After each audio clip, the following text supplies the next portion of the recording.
all of us internationally, we all have an accent. Even the people who think they speak so much good English, when you step out of when you step out of Uganda and travel abroad, people will ask you where you come from because your accent will be distinct. Apparently, you can't do that. Some people say that's racist.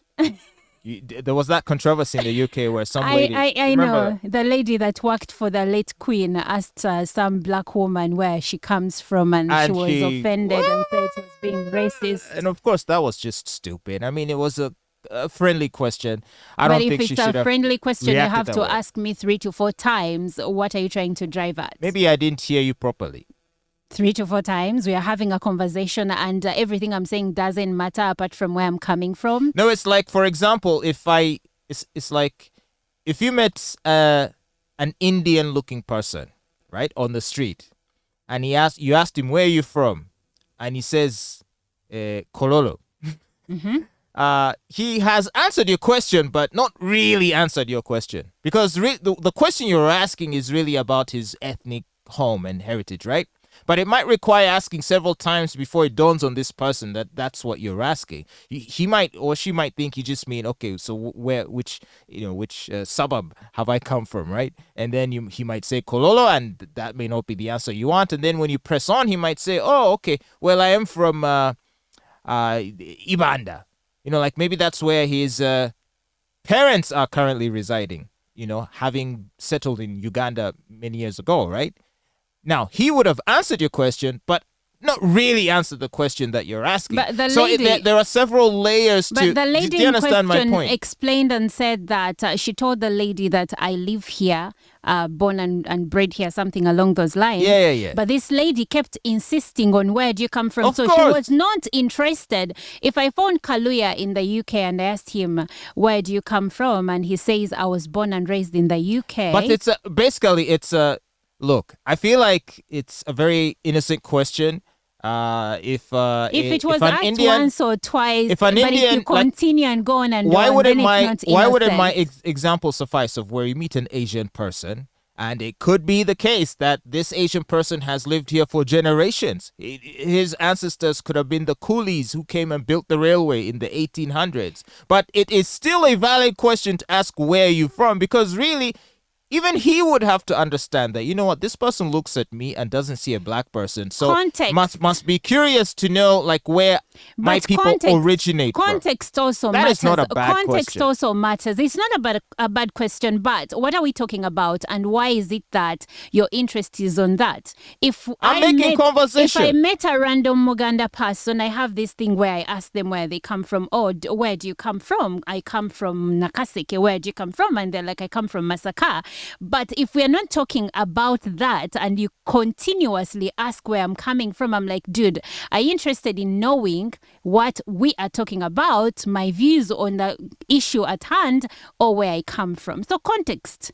And we need to know, what was the lady who worked for the Queen and the black lady she was asking where she comes from, what were they talking about? She could have said, I grew up in Birmingham, but my people are from Trinidad. So why not just ask the question the way it's supposed to be? Where does your family originate from? Because it saves you so much time. No, because first of all, she doesn't have to. It's a question that's innocent enough. Well, I don't also have to answer. You don't have. No, you don't. You're right. You don't have to answer it, but don't make it seem like the question is so egregious. It depends, honestly. Context matters. Context, yes. Yeah. So, and here's the context. If you are a racialist, a person who is constantly seeking offense in every minor thing, microaggressions, like if your mental predisposition is to constantly view yourself as a victim, even the most, kind of like how you open a door for a lady.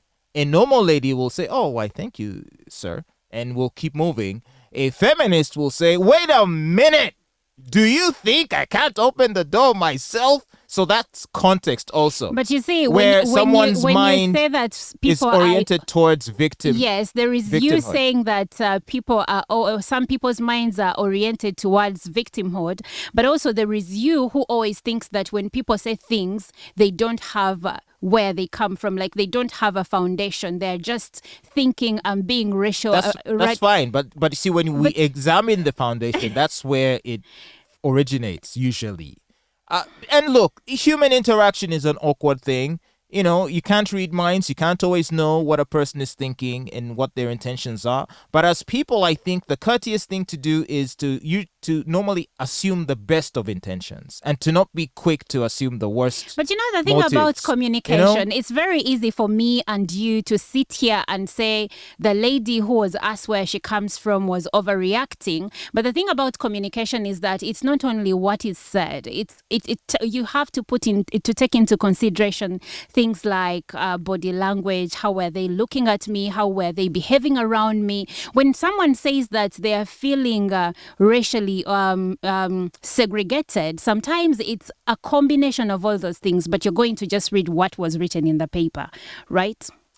I just think the world would be a much better and more enjoyable place if you didn't always jump to conclusions about how someone wanted to do you wrong. Sometimes a question is innocent. Sometimes a gesture is friendly. It's best to start from there. And if there are other signs that show that the intentions are different, then you take it from there. But if someone just says, "Oh, you look lovely," if someone in the office says, "Oh, Olive, you look beautiful," and then, "Oh, that's sexual harassment," or like that's. It's weird. But we don't want to live in a world like that. I normally see you argue that some people just, like you just said right now, that some people just want to think in terms of racism every chance they get. Yeah. But it's also easy for us to say that because when you're walking in Kampala, Fatboy, you're just a black man among different black men. So no one really cares about you. Yeah. You only start to feel that actually you're blacker than the next person. If I met when a Chinese, you leave this place, if I met that's when you're going to notice the microaggressions that you do not want to agree they exist. And don't tell me about the 5 minutes you'd go for trips in Europe. That is not enough. If I met an Oriental person in Chikubo speaking Luganda, of course I'd be curious I'd be impressed that he speaks the language so fluently, and I'd be curious, hey, where you from? So should he now get angry? Oh my goodness, I'm a Ugandan. I hold a Ugandan passport. I'm married to a Ugandan. I think you're Ugandan comparing children. apples and oranges. Let's continue. It's the general principle, and I think I skew more towards friendliness and friendly intentions. And if we were to all do that, we'd get along much better.